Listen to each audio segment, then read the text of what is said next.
حضرت عبداللہ بن عباس رضی اللہ تعالیٰ عنہ سے روایت ہے،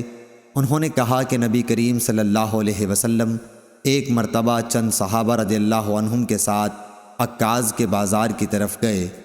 ان دنوں شیاطین کو آسمان کی خبریں لینے سے روک دیا گیا تھا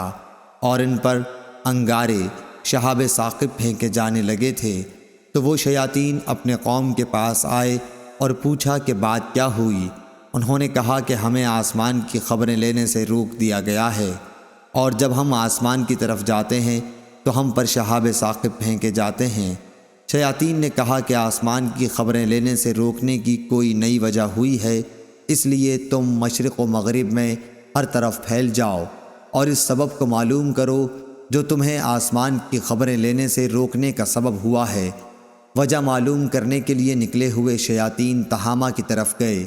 جہاں نبی کریم صلی اللہ علیہ وسلم عکاظ کے بازار کو جاتے ہوئے مقام نخلہ میں اپنے اصحاب کے ساتھ نماز فجر پڑھ رہے تھے۔ جب قرآن مجید انہوں نے سنا تو غور سے اس کی طرف کان لگا دیے، پھر کہا اللہ کی قسم یہی ہے جو آسمان کی خبریں سننے سے روکنے کا باعث بنا ہے۔ پھر وہ اپنی قوم کی طرف لوٹے اور کہا قوم کے لوگوں، ہم نے حیرت انگیز قرآن سنا جو سیدھے راستے کی طرف ہدایت کرتا ہے، اس لیے ہم اس پر ایمان لاتے ہیں اور اپنے رب کے ساتھ کسی کو شریک نہیں ٹھہراتے۔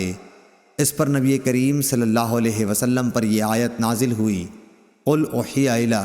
آپ کہیے کہ مجھے وحی کے ذریعے بتایا گیا ہے اور آپ پر جنوں کی گفتگو وحی کی گئی تھی۔ صحیح بخاری حدیث نمبر 773۔